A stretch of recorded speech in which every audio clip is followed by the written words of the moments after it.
Welcome to Athima cooking channel. 10 day சீரீஸில் எக்ஸை வச்சு ரொம்ப குயிக்காக, சிம்பிளாகவும், டேஸ்ட்டாகவும் டிஃப்ரெண்ட்டான பிரேக்ஃபாஸ்ட் ரெசிபிஸ் எப்படி செய்கிறதுன்னு பார்க்கலாம். ஃபஸ்ட் நம்ம பார்க்க போகிறது எக் மினி பைட்ஸு.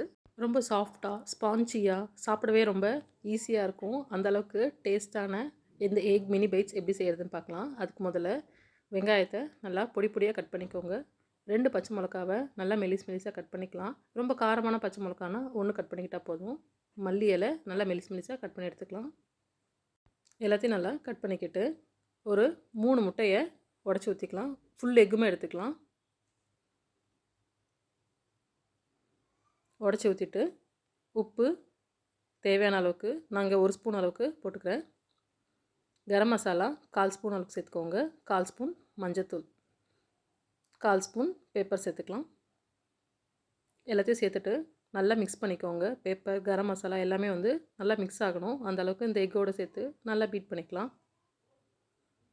இந்த மாதிரி நல்லா எக்கை பீட் பண்ணிக்கோங்க. இப்போ நம்ம கட் பண்ணி வச்சுருக்க வெங்காயத்தை சேர்த்துக்கலாம். அதில் பச்சை மிளகா, மல்லி இலையை சேர்த்துக்கலாம். சேர்த்து எல்லாத்தையும் நல்லா மிக்ஸ் பண்ணிக்கோங்க. நல்லா மிக்ஸ் ஆனதும்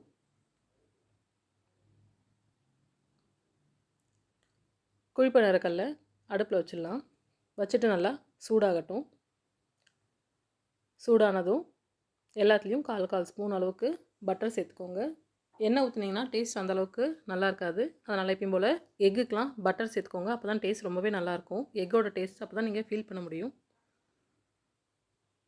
எல்லாத்துலேயும் பட்டர் ஊற்றிக்கலாம். இப்போ நம்ம அடித்து வச்சுருந்த எக் மிக்ஸை கரெக்டாக அந்த குழி அளவுக்கு மட்டும் ஊற்றுங்க. ரொம்ப நிறையா ஊற்றுனீங்கன்னா ரொம்ப மற்ற குழிக்கும் போய் ரொம்ப ஸ்ப்ரெட் ஆகிடும். அதனால் கரெக்டாக அந்த குழிக்கு மட்டும் ஊற்றுங்க. குழி கரண்டியில் அரை ஊற்றுனீங்கன்னா போதும், கரெக்டாக இருக்கும். இப்போ அதை சுற்றி பட்டர் லைட்டாக ஊற்றிக்கலாம். ஒரு 2 நிமிஷத்துக்கு நல்லா வேகட்டும். வெந்ததுக்கப்புறம் அப்படி ஸ்பூனை வச்சு நல்லா திருப்பி விடுங்க. திருப்ப வரலன்னா ஒரு 2 நிமிஷம் வெயிட் பண்ணுங்கள். எக் நல்லா வெந்ததுக்கப்புறம் தான் நல்லா திருப்ப வரும். அப்படி இல்லைன்னா உடைய ஆரம்பிச்சிடும். அதனால் நல்லா வெந்ததுக்கப்புறம் திருப்பி விடுங்க. 2 பக்கமும் நல்லா வேகட்டும். நல்லா இந்த மாதிரி சுற்றி திருப்பி விட்டு வைங்க. பாருங்கள், நல்லா பார்க்கவே பன்னு மாதிரி இருக்குது. அவ்வளோதான், சூப்பரான சுவையில் மினி எக் பைட்ஸ் தயார். அடுத்ததாக நம்ம பார்க்க போகிறது ஆம்லேட் பீஸா எப்படி செய்கிறது தான் பார்க்க போகிறோம். ரொம்ப குயிக்காக பீஸா சாப்பிட்ணுன்னா இந்த மாதிரி ட்ரை பண்ணி பாருங்கள். வீட்டிலே உடனே செஞ்சிடலாம், சூப்பராக இருக்கும். அதுக்கு நம்ம கலர் கேப்சிகத்தை இந்த மாதிரி கட்டமாக கட் பண்ணிக்கலாம். கட் பண்ணிவிட்டு வெங்காயத்தையும் இந்த மாதிரி கட்டமாக கட் பண்ணி எடுத்துக்கலாம். இந்த மாதிரி இப்போது ஒரு பவுலில் 3 எக் அளவுக்கு உடச்சி ஊற்றிக்கோங்க. உப்பு தேவையான அளவு, பெப்பர் போட்டுக்கலாம். போட்டு நல்லா பீட் பண்ணிக்கோங்க. இப்போ ஒரு பேனில் கொஞ்சமாக பட்டர் விட்டு நல்லா தேய்ச்சிக்கலாம்.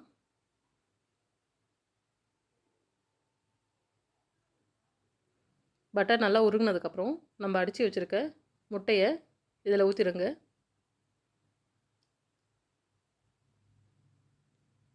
நல்லா ஸ்ப்ரெட் பண்ணி ஊற்றுங்க.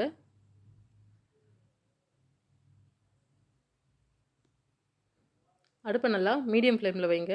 ரொம்ப ஹை ஃப்ளேமில் வச்சிங்கன்னா அப்புறம் உடனே தீய ஆரம்பிச்சிடும். அதனால் மீடியம் ஃப்ளேமில் வச்சுட்டு திருப்பி விட்டுருங்க. நல்லா இந்த மாதிரி ஆனதுக்கப்புறம் அடுப்பை நல்லா சிம் வச்சுட்டு 1 ஸ்பூன் அளவுக்கு டொமேட்டோ கெச்சப் ஊற்றிக்கலாம். ஸ்பைசி டொமேட்டோ கெச்சப் ஊற்றி நல்லா இதில் ஸ்ப்ரெட் பண்ணிக்கோங்க.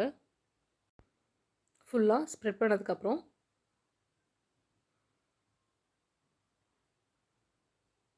நம்ம கட் பண்ணி வச்சுருக்க கேப்சிகமும் ஆனியனும் இதில் வச்சு அரேஞ்ச் பண்ணிடலாம். இந்த மாதிரி நல்லா கலராக வச்சு அடிக்கிடுங்க. அப்போ தான் பார்க்கவே ரொம்ப அட்ராக்டிவாக இருக்கும். எல்லோரும் ரொம்ப விரும்பி சாப்பிடுவாங்க. இப்போது நல்லா கட் பண்ண சீஸை இது மேலே நல்லா பொறுமையாக துருவி விட்டுருங்க. இந்த மாதிரி நல்லா ஃபுல்லாக ஸ்ப்ரெட் ஆகிற அளவுக்கு சின்ன பீஸாக சீஸை கட் பண்ணி போட்டுக்கோங்க. இல்லை துருவின சீஸ் இருந்தாலும் இது மேலே ஃபுல்லாக ஸ்ப்ரெட் பண்ணி விட்டுருங்க. வச்சுட்டு அடுப்பை சிம் வச்சுட்டு இந்த மாதிரி தட்டு போட்டு கரெக்டாக ஒரு 3 நிமிஷம் கழிச்சு ஓப்பன் பண்ணிங்கன்னா சீஸ் நல்லா மெல்ட் ஆகிருக்கும். பாருங்கள் எப்படி மெல்ட் ஆகிருக்கு, பார்க்க எவ்வளோ அழகாக இருக்குது பாருங்கள். டேஸ்ட்டும் ரொம்ப அட்டகாசமாக இருக்கும். அடுப்பில் வந்து இப்போ அதை தனியாக எடுத்து வச்சிடலாம். கொஞ்சமாக ஆரிகானோவை இதில் தூவி விட்டுருங்க. பீஸாவோட ஃப்ளேவர் அப்போ தான் நல்லா கிடைக்கும். அதுக்காக இப்போது கட் பண்ணிக்கலாம்.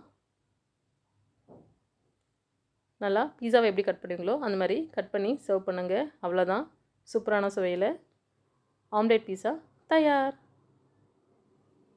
அடுத்ததாக நம்ம பார்க்க போகிறது எக் கார்ன் தோசை. ரொம்ப குயிக்காக ஈஸியாக செஞ்சிடலாம். வாங்க எப்படி செய்யறதுன்னு பார்க்கலாம். 3 முட்டையை எக் கார்ன் தோசைக்கு நம்ம எடுத்துக்கலாம். ஃபுல் முட்டையுமே எடுத்துக்கலாம். இதில் 1 கப் அளவுக்கு கோதுமை மாவு, 1 கை அளவுக்கு ஸ்வீட் கார்ன் சேர்த்துக்கோங்க, கொஞ்சம் ஸ்ப்ரிங் ஆனியன்ஸ், ரொம்ப நல்லா பொடி பொடியாக கட் பண்ண வெங்காயத்தை சேர்த்துக்கலாம். அதில் உப்பு தேவையான அளவுக்கு, மிளகுத்தூள் 1/4 ஸ்பூன், காரத்துக்கு ஏற்ற மாதிரி நீங்கள் போட்டுக்கோங்க.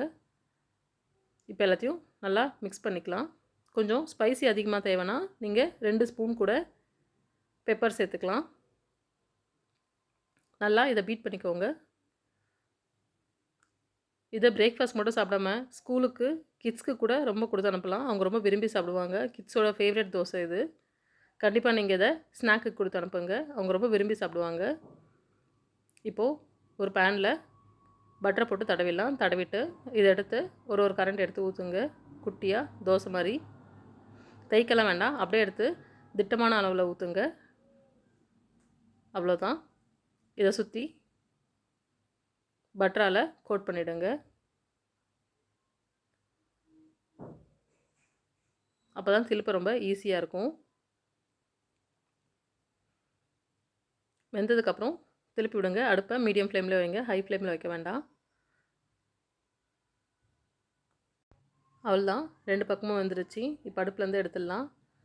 சூப்பரான சுவையில் எக் கார்ன் தோசை தயார். அடுத்ததாக நம்ம பார்க்க போகிறது கிறிஸ்பி சாண்ட்விச். ரொம்ப ரொம்ப குயிக்காக ஈஸியாக நல்லா மொறுமொறுன்னு சூப்பரான சாண்ட்விச் சாப்பிட்ணுமா? அப்போ கண்டிப்பாக இந்த மாதிரி ட்ரை பண்ணி பாருங்கள். ரொம்பவே டேஸ்ட் நல்லாயிருக்கும். சாண்ட்விச் செய்கிறதுக்கு 3 உருளைக்கிழங்கை நல்லா வேக வச்சு இந்த மாதிரி மசிச்சுக்கலாம். மசித்ததுக்கப்புறம் இதில் 1 கையளவுக்கு நல்லா சின்ன சின்னதாக கட் பண்ண வெங்காயம், சின்ன சின்னதாக கட் பண்ண மல்லி இலை, பச்சை மிளகாய் எல்லாத்தையும் சேர்த்துக்கலாம். உப்பு தேவையான அளவுக்கு சேர்த்துக்கோங்க. நான் இதில் 1 ஸ்பூன் அளவுக்கு சேர்த்துக்கிறேன்.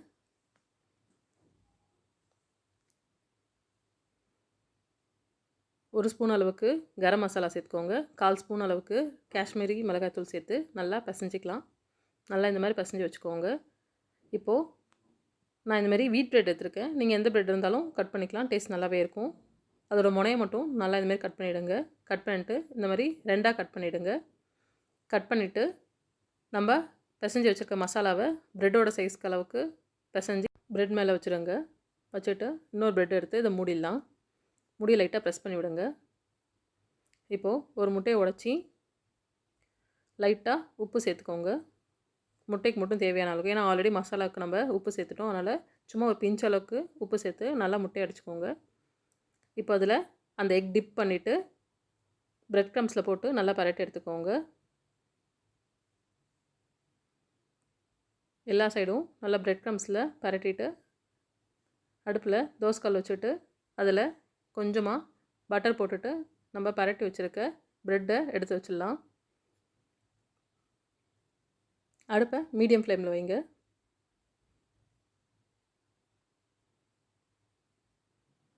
வச்சுட்டு ஒரு சைடு வந்ததுக்கப்புறம் திருப்பி விடுங்க.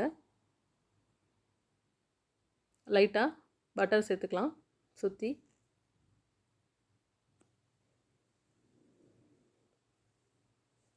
எல்லா ப்ரெட்டும் இதேமாதிரி திருப்பி விட்டுருங்க. ப்ரெட்டு வந்து எல்லா சைட்லையும் வேகணும்.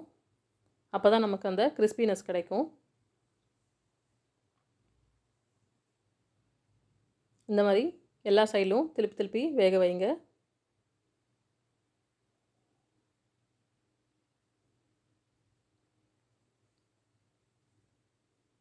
அவ்வளோதான். இப்போ அதை ஒரு பிளேட்டில் எடுத்து வச்சிடலாம். பாருங்கள், கட் பண்ண உடனே பாருங்கள், அவ்வளோதான். சூப்பரான சுவையில் கிறிஸ்பி சாண்ட்விச் தயார்.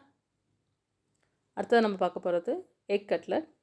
வாயில் வச்சோடனே அப்படியே சாஃப்டில் அந்தளவுக்கு மெல்ட் ஆகும். அந்தளவுக்கு ரொம்ப சாஃப்டாக டேஸ்ட்டான எக் கட்லட் எப்படி செய்கிறதுன்னு பார்க்கலாம். அதுக்கு நல்லா 3 முட்டையை நல்லா இந்த மாதிரி துருவிக்கோங்க. சின்ன துருவலை போட்டு இந்த மாதிரி லைட்டாக துருவுங்க. அப்போ தான் நல்லா சாஃப்டாக இருக்கும். 2 பொட்டேட்டோவை நல்லா வேக வச்சு தோலை உரிச்சிட்டு அதையும் நல்லா இந்த மாதிரி துருவிக்கலாம்.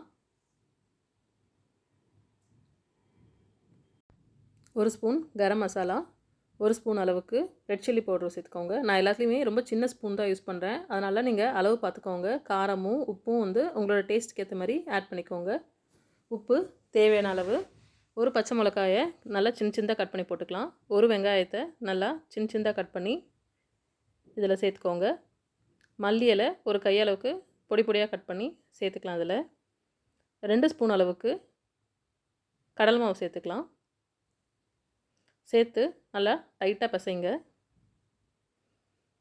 பிசையும் போதே உங்களுக்கு கொஞ்சம் சாஃப்டாக இருக்க மாதிரி இருக்குன்னா அப்போது 1 ஸ்பூன் மட்டும் கார்ன்ஃப்ளவர் மாவு சேர்த்துக்கோங்க. மாவு நல்லா டைட் பண்ணி கொடுக்கும் உங்களுக்கு. நல்லா டைட்டாக பிசைஞ்சிக்கோங்க. நீங்கள் பிடிக்கும் போது கொஞ்சம் டைட்டாக இருக்கணும். ரொம்ப சாஃப்டாக இருந்துச்சுன்னா அப்புறம் வந்து திருப்பும் போது உடைய ஆரம்பிக்கும். அதனால் கரெக்டாக கொஞ்சம் டைட்டாக பிசைஞ்சிக்கோங்க. பிசைஞ்சிட்டு இந்த பிரெட் க்ரம்பில் போட்டு நல்லா ஃபுல்லாக எல்லா சைடும் பிரெட் க்ரம்ஸ்னால் கோட் பண்ணிக்கோங்க. அவ்வளோதான். இப்போது அடுப்பில் ஒரு பேன் வச்சு கொஞ்சமாக எண்ணெய் ஊற்றிட்டு நம்ம எடுத்து வச்சுருக்க கட்லெட் எடுத்து வச்சிடலாம். நல்லா வேகட்டும். பொறுமையாக 2 சைடும் திருப்பி விடுங்க. 2 சைடும் நல்லா ஒரு மாதிரி கோல்டன் கலர் வரணும். அந்த அளவுக்கு பொறுமையாக வேகட்டும். ஒரு சைடும் 2 நிமிஷம் வேக வைங்க. வேக வச்சிங்கன்னா இந்த கலர் உங்களுக்கு வந்துடும். அவ்வளோதான். சூப்பரான சுவையில் எக் கட்லட் தயார். அடுத்ததாக நம்ம பார்க்க போகிறது எக் கீமா. ரொம்ப குயிக்காக ரொம்ப ஈஸியாக டக்குன்னு இந்த எக் கீமா செஞ்சிட முடியும். பார்க்க ரொம்ப நேரம் செய்கிற மாதிரி இருக்கும். ஆனால் ரொம்ப குயிக்காக ரொம்ப ஈஸியாக வெறும் 5 நிமிஷத்தில் செஞ்சிடலாம். வாங்க எப்படி செய்கிறது நம்ம பார்க்கலாம். 2 பெரிய வெங்காயத்தை தோலை உரித்து இந்த மாதிரி சாப்பரில் போட்டு நல்லா ஃபைன் சாப் பண்ணிவிடுங்க. தக்காளியும் நல்லா இந்த மாதிரி ஃபைன் சாப் பண்ணி எடுத்துக்கலாம். ஒரு 8 ப்ரெட்டை நல்லா இந்த மாதிரி சின்ன சின்னதாக கட் பண்ணி நீட் வாக்கில் குட்டி குட்டியாக கட் பண்ணிக்கோங்க. அதையும் நல்லா இந்த மாதிரி சின்ன சின்னதாக கட் பண்ணிக்கோங்க. அப்போ தான் ப்ரெட்குள்ளார வெங்காயம் தக்காளியோட அந்த சாஸோடதெல்லாம் ஏறி சாப்பிட ரொம்ப டேஸ்ட்டாக இருக்கும். இப்போ ஒரு பேனில் 3 ஸ்பூன் அளவுக்கு பட்டர் விட்டுக்கோங்க. பட்டர் நல்லா மெல்ட் ஆகட்டும்.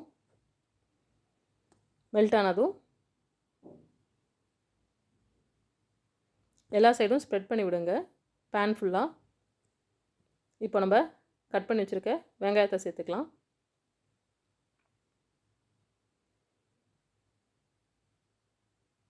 வெங்காயம் நல்லா வதங்கட்டும். நல்லா கிண்டி விடுங்க.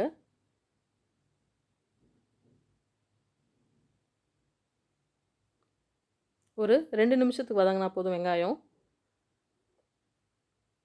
வதங்கினதுக்கப்புறம் தக்காளி சேர்த்துக்கோங்க.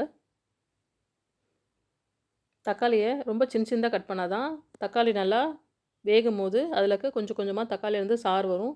அந்த சாறு சாப்பிடவே ரொம்ப நல்லாயிருக்கும். அப்போ தான் அந்த புளியோட ஃப்ளேவர் ரொம்ப நல்லா கிடைக்கும். 1/4 ஸ்பூன் மஞ்சள்தூள் சேர்த்துக்கலாம். 1/4 ஸ்பூன் கரம் மசாலா, 1/4 ஸ்பூன் அளவுக்கு பெப்பர் சேர்த்துக்கோங்க. 1 ஸ்பூன் அளவுக்கு chilli powder red chilli powder சேர்த்துக்கோங்க. சேர்த்து எல்லாத்தையும் நல்லா கிண்டி விடுங்க. மிளகாயோட வாசனை போகட்டும். அந்தளவுக்கு பொறுமையாக கிண்டி விட்டுட்டு உப்பு மட்டும் தேவையான அளவுக்கு ஆட் பண்ணிக்கோங்க. 1/4 ஸ்பூன் அளவுக்கு நான் உப்பு ஆட் பண்ணிக்கிட்டேன். தண்ணி ஊற்றி கொஞ்சம் நேரம் வதங்கட்டும். வதங்கினதுக்கப்புறம் இப்போது 2 முட்டையை உடச்சி விட்டுக்கலாம்.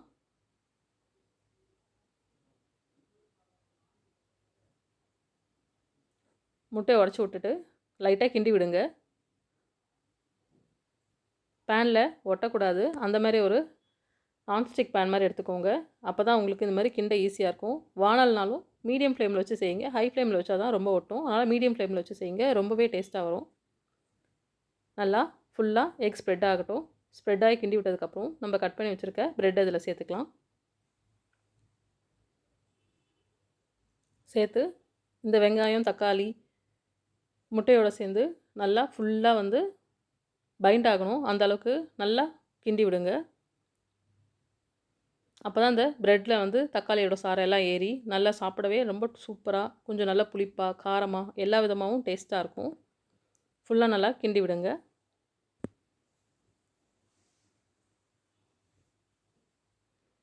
நல்லா இந்த மாதிரி வரணும். அது வரைக்கும் நல்லா பொறுமையாக கிண்டி விடுங்க.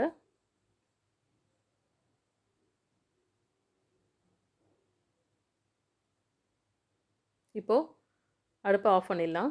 ஒரு பிளேட்டுக்கு மாற்றிடலாம். அவ்வளோதான், சூப்பரான சுவையில் எக் கீமா தயார்.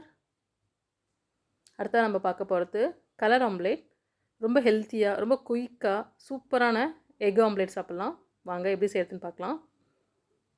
கலர் ஆம்லேட் செய்கிறதுக்கு எல்லோ கேப்சிகத்தை நல்லா மெலிசாக கட் பண்ணி எடுத்துக்கலாம். பாதி கேப்சிகம் எடுத்துருக்கேன். அதை நல்லா மெலிசாக கட் பண்ணிக்கோங்க.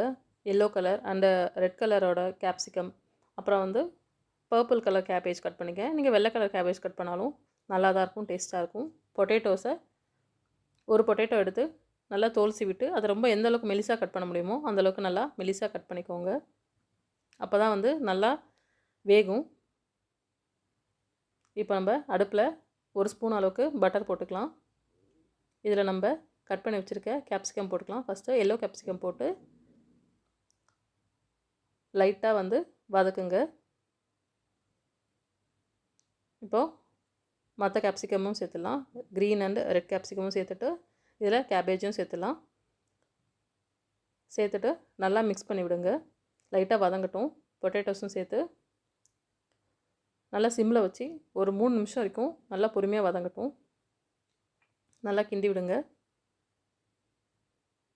இதில் கேப்சிகம் மட்டும்தான் போடணும்னு எதுவும் இல்லை. கேரட் இருந்தாலும் கேரட் போடலாம். பீன்ஸையும் நல்லா மெலிசாக சின்னதாக கட் பண்ணி போடுங்க. இப்படி போட்டாலும் டேஸ்ட் ரொம்பவே நல்லாயிருக்கும். போட்டு நல்லா சிம்மில் வச்சு நல்லா வதக்குங்க. அவ்வளோதான், இந்த மாதிரி வதங்கட்டும். அதுக்குள்ளார நம்ம ஒரு ஸ்பூன் அளவுக்கு பெப்பர், ஒரு ஸ்பூன் உப்பு சேர்த்துக்கோங்க. கரம் மசாலா 1/4 ஸ்பூன் அளவுக்கு சேர்த்துக்கலாம். சேர்த்து எல்லாத்தையும் நல்லா கிண்டி விடுங்க.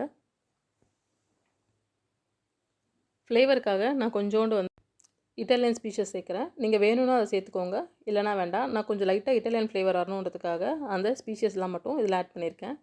சும்மா ஒரு ஸ்பூன் அளவுக்கு ஆட் பண்ணிவிட்டு எல்லாத்தையும் நல்லா மிக்ஸ் பண்ணி விட்டுக்கோங்க.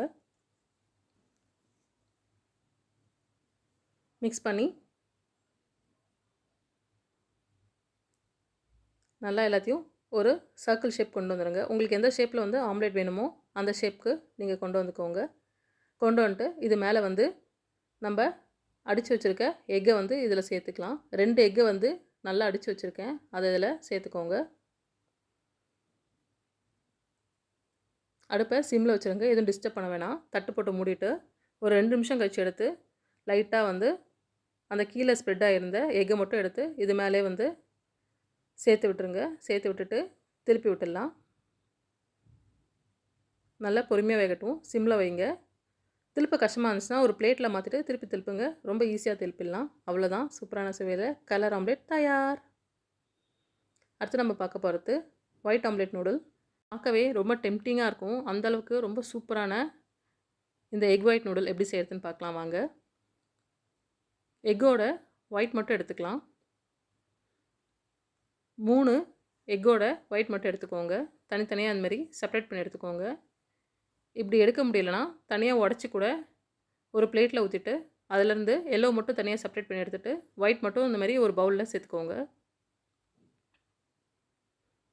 சேர்த்துட்டு ஒரு ஸ்பூன் அளவுக்கு நம்ம உப்பு சேர்த்துக்கலாம். நீங்கள் உப்பு தேவையான அளவுக்கு ஆட் பண்ணிக்கோங்க. நிறைய முட்டை சேர்த்திங்கன்னா எல்லாத்தையும் நல்லா மிக்ஸ் பண்ணிக்கலாம். இதில்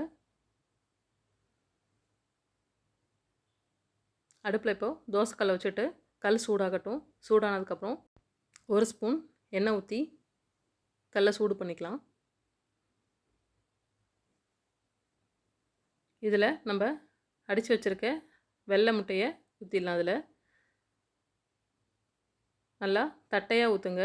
ஒரே இடத்துல வந்து முட்டை நிற்கிற மாதிரி ஊற்ற வேண்டாம். நல்லா ஸ்ப்ரெட் பண்ணி விடுங்க.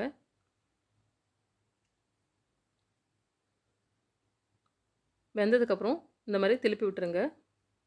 இதை ஒரு தனி தட்டில் எடுத்துக்கலாம். எடுத்துகிட்டு இந்த மாதிரி 2ஆக கட் பண்ணிக்கோங்க. கட் பண்ணிவிட்டு ஒரு சைடை நல்லா இதுமாரி ரோல் பண்ணிக்கோங்க. அதேமாரி இன்னொரு சைடையும் நல்லா பொறுமையாக மடித்து ரோல் மாதிரி பண்ணிக்கோங்க. பண்ணிவிட்டு இந்த மாதிரி சின்ன சின்ன பீஸாக கட் பண்ணிக்கோங்க. இப்படி கட் பண்ணிங்கன்னா உங்களுக்கு பார்க்க நூடுல் மாதிரியே இருக்கும். அதுக்காக தான் இந்த மாதிரி சின்ன சின்னதாக கட் பண்ணிக்கோங்கன்றேன். இப்போ கடாயில் 3 ஸ்பூன் அளவுக்கு கொஞ்சமாக எண்ணெய் ஊற்றிக்கோங்க. சூடானதுக்கப்புறம் நம்ம கட் பண்ணி வச்சுருக்க வெங்காயத்தை சேர்த்துக்கலாம். ஒரு வெங்காயம் சேர்த்துருக்கேன். Half capsicum, green colour capsicum சேர்த்துருக்கேன். கேபேஜ் கொஞ்சமாக சேர்த்துக்கோங்க, ஒரு கையளவுக்கு. எல்லாத்தையும் நல்லா மெலிசாக கட் பண்ணிக்கோங்க. கேரட் நல்லா இந்த மாதிரி நீட் வாக்கில் துருவி எடுத்து சேர்த்துருக்கேன். அதில் சேர்த்து எல்லாத்தையும் நல்லா மிக்ஸ் பண்ணி விடுங்க. இதில் சேர்த்துருக்க காயெல்லாம் நல்லா வதங்கட்டும். அது வரைக்கும் நல்லா சிம்மில் வச்சு பொறுமையாக வதக்குங்க. காய் எந்தளவுக்கு வதங்குதோ அந்தளவுக்கு டேஸ்ட் ரொம்ப நல்லாயிருக்கும். இப்போது உப்பு 1/4 ஸ்பூன் அளவுக்கு சேர்த்துக்கலாம். ரெட் சில்லி பவுடர் 1/4 ஸ்பூன் சேர்த்து நல்லா இந்த மாதிரி வதக்கி விடுங்க. வதங்கினதுக்கப்புறம் எல்லாத்தையும் இந்த மாதிரி ஒன்றா சேர்த்து இழுத்து வதக்கி விடுங்க. வதங்கினதுக்கப்புறம் 1 ஸ்பூன் அளவுக்கு டொமேட்டோ கெச்சப் சேர்த்துக்கலாம். சேர்த்து நல்லா கிண்டி விடுங்க.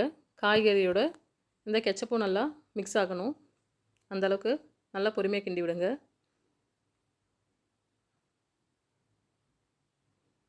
இப்போது எல்லாம் நல்லா மிக்ஸ் ஆகிடுச்சு. நம்ம கட் பண்ணி வச்சுருக்க ஒயிட் ஆம்லேட்டை இதில் சேர்த்துக்கலாம். சேர்த்துட்டு ஆம்லேட் உடையாத மாதிரி ரொம்ப சின்னதாக ஒரு ஸ்பூன் வச்சு பொறுமையாக கிண்டி விடுங்க. ஆம்லேட் வந்து இந்த வெஜ்ஜஸோட நல்லா மிக்ஸ் ஆகணும்.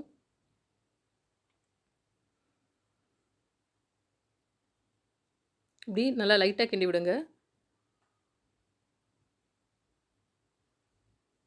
கிண்டும் போதே வந்து இந்த முட்டை உடஞ்சிரும். அப்படி முட்டை உடையாமல் ரொம்ப நல்லா சாஃப்டாக கிண்டுங்க.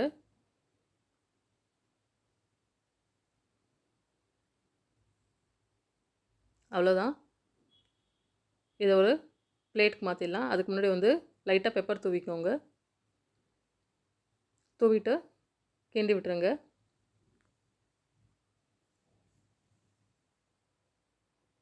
கிண்டி பெப்பர் நல்லா மிக்ஸ் ஆனதுக்கப்புறம் அடுப்பை ஆஃப் பண்ணிடலாம். ஒரு பிளேட்டுக்கு இதை ட்ரான்ஸ்ஃபர் பண்ணிடலாம். அவ்வளோதான். பார்க்கவே பாருங்கள் எப்படி சாப்பிட ரொம்ப ஆசையாக இருக்குது. அவ்வளோதான். சூப்பரான சுவையில் ஒயிட் ஆம்லேட் நூடுல் தயார். அடுத்ததான் நம்ம பார்க்க போகிறது எக் கேரமல் டோஸ்ட். நல்லா ஸ்வீட்டாகவும் லைட் க்ரன்ச்சியாகவும் சூப்பரான எக் கேரமல் டோஸ்ட் எப்படி செய்யறதுனா, முதல்ல 3 முட்டையை உடச்சி ஊற்றிக்கோங்க. 1/4 ஸ்பூன் அளவுக்கு பெப்பர் சேர்த்துக்கலாம். உப்பு 1/4 ஸ்பூன் அளவுக்கு சேர்த்துக்கோங்க.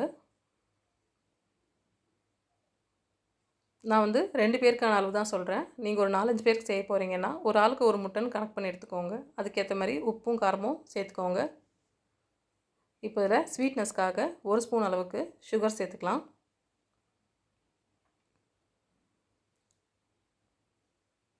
சேர்த்து நல்லா மிக்ஸ் பண்ணிக்கோங்க. எக்கோட நல்லா இந்த சுகர் வந்து நல்லா மிக்ஸ் ஆகட்டும். நல்லா மிக்ஸ் பண்ணி விடுங்க. இந்த மாதிரி இப்போது நல்லா கொதிக்க வச்ச பாலை ஆறுனதுக்கப்புறம் ஒரு 1/2 டம்ளர் அளவுக்கு நான் இதில் ஆட் பண்ணிக்கிட்டேன். ஆட் பண்ணதுக்கப்புறம் நல்லா மிக்ஸ் பண்ணி விடுங்க. மிக்ஸ் பண்ணிவிட்டு ஒரு பிளேட்டுக்கு மாற்றிடலாம். அப்போ தான் நம்ம ப்ரெட்டை நல்லா முக்கி டோஸ்ட் பண்ணுறதுக்கு டேஸ்ட்டுக்கு கரெக்டாக இருக்கும். இப்போ இதை தோசைக்கல்லில் வச்சிடலாம். வச்சுட்டு 2 பக்கமும் லைட்டாக பட்டர் விட்டுருங்க. அடுப்பை வந்து மீடியம் ஃப்ளேமில் வச்சுருங்க. திருப்பி விட்டுடலாம். ஒரு சைடு வந்ததுக்கப்புறம் இப்போது 1 ஸ்பூன் அளவுக்கு சர்க்கரை எடுத்துக்கோங்க. எடுத்துக்கிட்டு இந்த ப்ரெட் மேலே நல்லா லைட்டாக தூவி விடுங்க. 2 சைடு வந்து சர்க்கரையை வந்து நல்லா ஈவனாக வந்து தூவி விடுங்க. தூவி விட்டுட்டு திருப்பி விடுங்க. அடுப்பை வந்து மீடியம் ஃப்ளேமில் வைங்க. அப்போ தான் வந்து சர்க்கரை நல்லா மெல்ட் ஆகி ப்ரெட்டோட ஒட்டும். 2 சைடும் அந்தமாரி தூவி விட்டுக்கலாம். வெந்ததுக்கப்புறம் 2 சைடும் திருப்பி விடுங்க.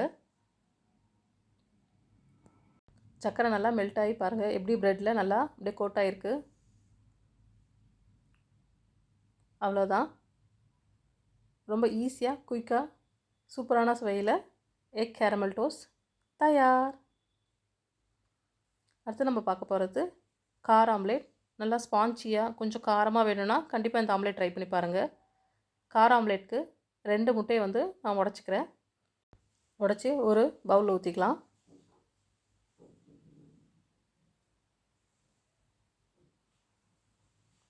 ஆம்லேட் நல்லா ஸ்பைஸியாக வேணும்னா கண்டிப்பாக இந்த ஆம்லேட்டை வந்து ட்ரை பண்ணுங்கள். ரொம்பவே சூப்பராக இருக்கும். இன்னொரு முட்டையை உடச்சிக்கலாம்.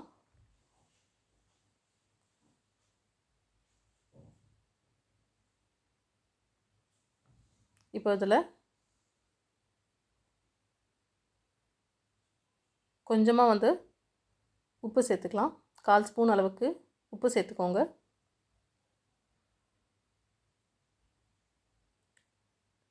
காரத்துக்கு வந்து பெப்பர்லாம் எதுவுமே இதில் ஆட் பண்ண தேவையில்ல. காஞ்ச மிளகாய் மட்டும் எடுத்துக்கலாம்.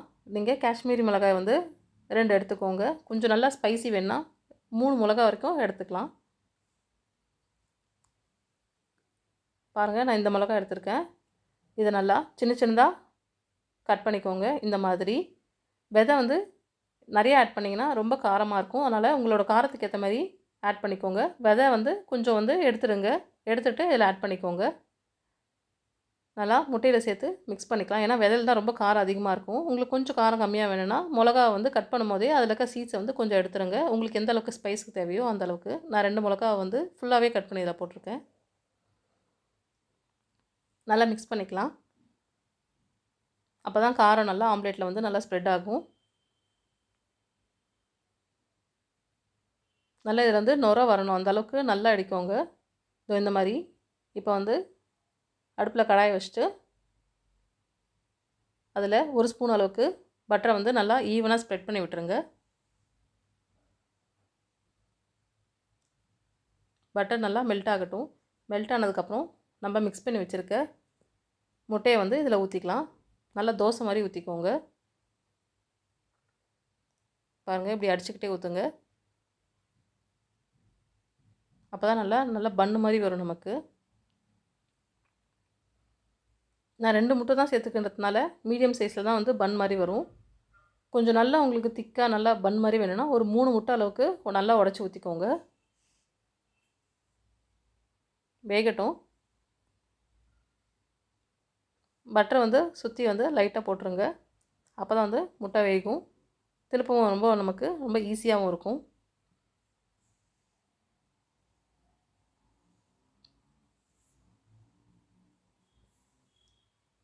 சுற்றி லைட்டாக எடுத்து விடுங்க. இப்படி நல்லா முட்டை வெந்ததுக்கப்புறம் திருப்பி விட்டுக்கலாம். பாருங்கள், நல்லா பார்க்கவே பன் மாதிரி வருது பாருங்கள். இப்போது 2 சைடு வெந்ததுக்கப்புறம் அடுப்பை ஆஃப் பண்ணிவிட்டு நம்ம வேறு ஒரு பிளேட்டுக்கு மாற்றிடலாம்.